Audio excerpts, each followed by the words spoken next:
ini kan istri saya kerja di Hong Kong. Terus? Terus dia itu kan tadinya kerja 3 rumah gitu loh. Terus? Terus pas libur itu kan majikan yang satunya itu telepon terus nyariin sarung tangan terus marah gitu kan. Nah istri saya kan terus bilang yang ngambil dia itu kalau nggak mau kerja lagi 3 rumah kamu terus pamitan keluar. Udah 1 minggu ini dia udah keluar.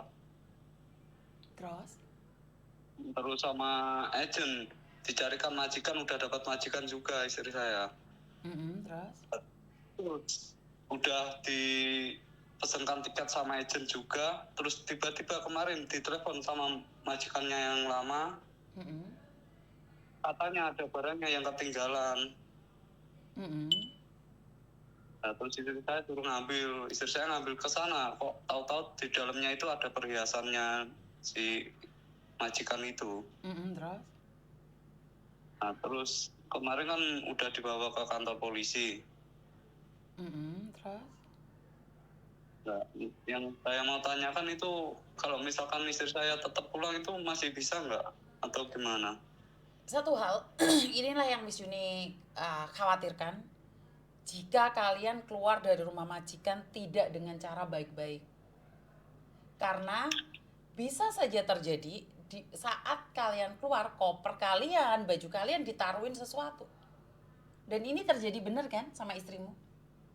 Iya terjadi. Terjadi. Oh, Dan kasus padahal kan polisi. udah keluar 1 mingguan udah nggak kerja di situ. Ya kalau kalau kalau memang ada masalah kan nggak perlu kabur kayak gitu. Di Hong Kong kan ada undang-undangnya. Kalau nggak cocok dengan majikan, ada dua cara.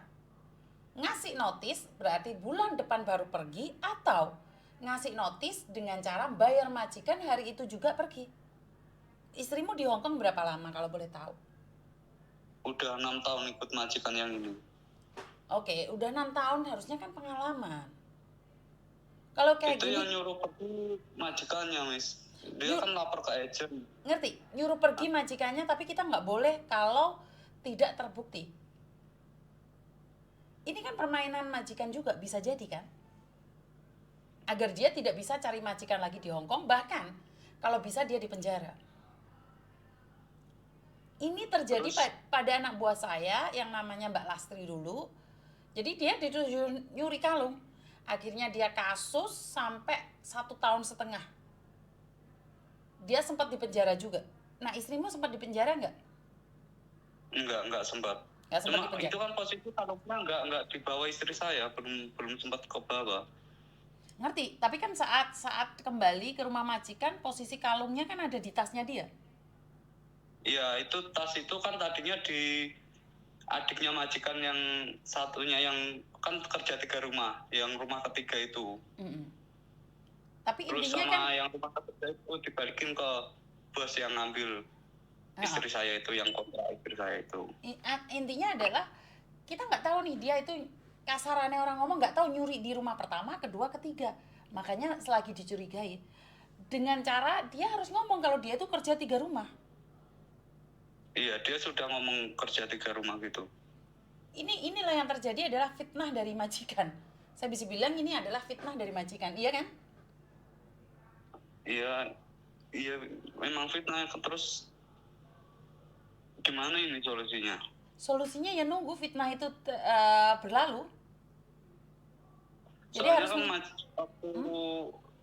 waktu istri saya ke agent kan dia interview sama ini majikan baru.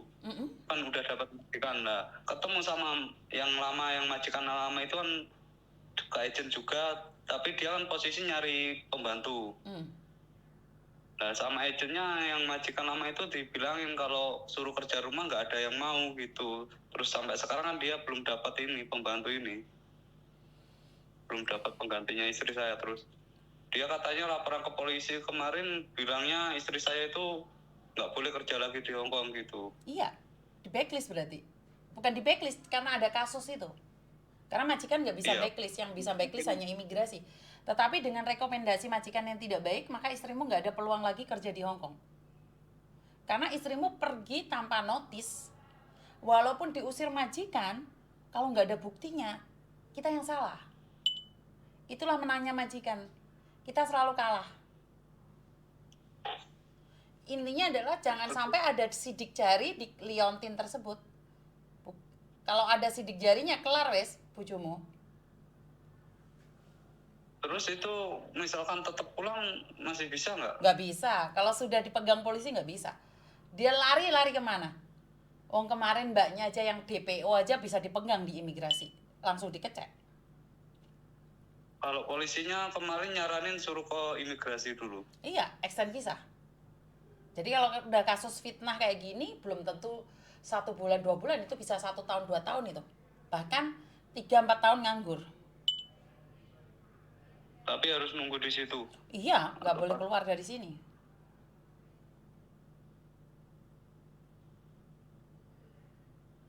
Berarti nggak usah pulang, harus kalau Harus. misalkan tetap ngayal Harus ada di sini dan nggak boleh bekerja. Jadi dia untuk sementara menjadi tahanan luar. Sampai dia terbukti atau tidak terbukti. Kalau tidak terbukti, ya majikan harus memberikan tiket dia pulang, itu aja. Tetapi tahu sendiri di Hong Kong ini biaya hidupnya sangat mahal. Saya nggak tahu agennya ada boarding house gratis apa enggak. Kalau nggak ada, malah ambiar itu. kita juga udah bayar ke agen yang majikan baru ini kan, kemarin katanya udah bayar 10 gitu kan. 10 apa? Udah ngurus 10 juta. Loh. Kok sampai bayar 10 juta temate koko gratis tuh? Nggak tahu, itu katanya biar udah nggak potong, kan katanya bayar buat apa, udah nggak potong gaji lagi nanti kalau ke sana. Wow. Saya kurang tahu ya lah kalau bayarnya mahal semahal itu ya. Saya nggak berani ngomong apa-apa. Soalnya setahu saya nggak gratis sih, tapi saya nggak tahu agent-agent lain ya. Setahu saya gratis. Tetapi yang penting agentnya tanggung jawab, nggak apa-apa sih bayar, sementing tanggung jawab aja. Ini belum kan masih ini dihubungin kan belum bisa, dari semalam dihubungin masih belum bisa. Siapa yang dihubungin belum bisa? Agentnya. Karena banyak agent yang libur sekarang. Yang nggak libur kan cuma anak saya aja. Katanya masih Imlek gitu. Imlek. Ya memang pada kenyataannya seperti itu sih. Sekarang ini masih pada libur mereka.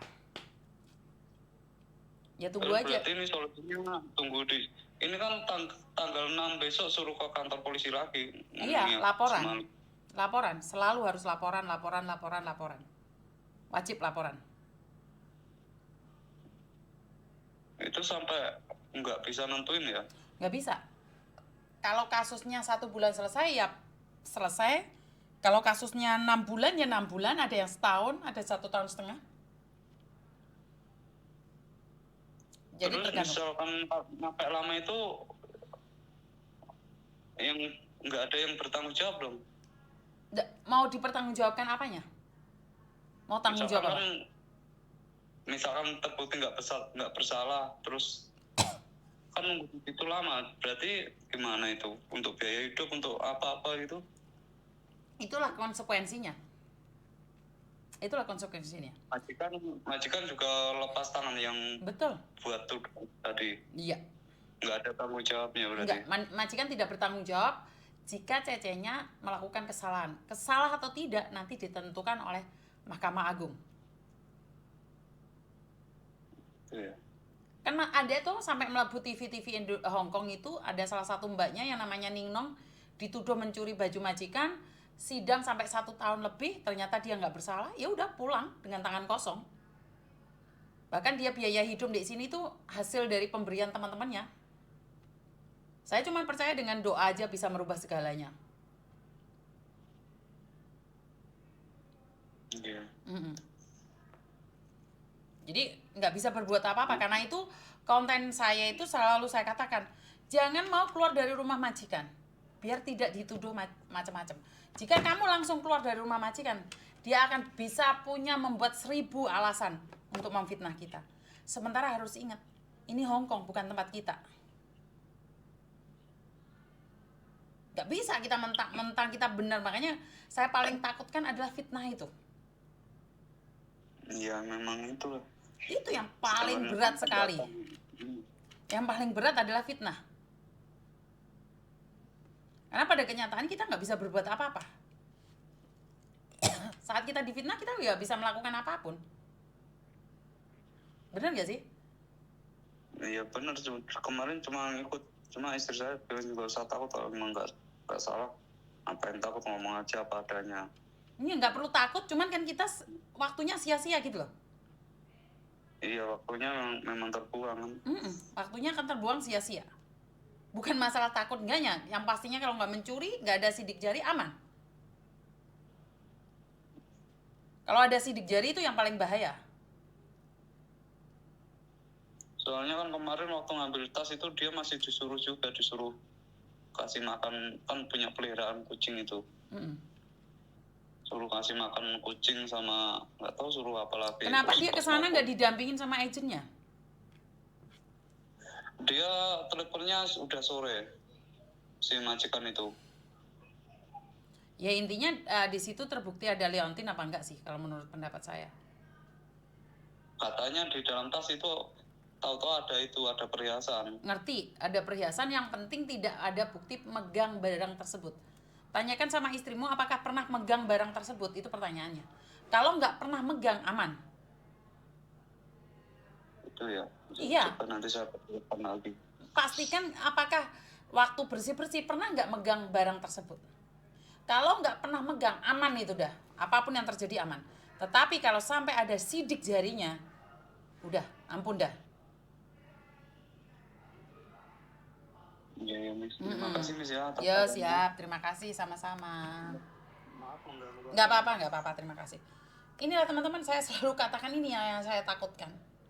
Ini yang saya takutkan, bener-bener ini yang saya takutkan. Apa? Kefitnah. Kena fitnah. Jadi, kalau udah kena fitnah itu sulit bagi kita untuk seperti apa dan bagaimana.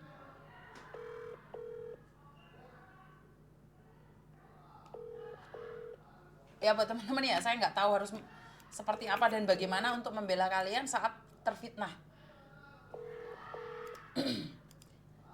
Miss Juni yang sangat khawatirkan bagi kalian yang tiba-tiba keluar dari rumah majikan, intinya saya nggak tahu kabur atau disuruh majikan pergi, harus izin agentmu dulu, kasih bukti. Kalau enggak, kalian kefitnah kayak gini, hancur kalian, hancur total kalian. Halo, Halo, halo, kenapa mbak? Miss,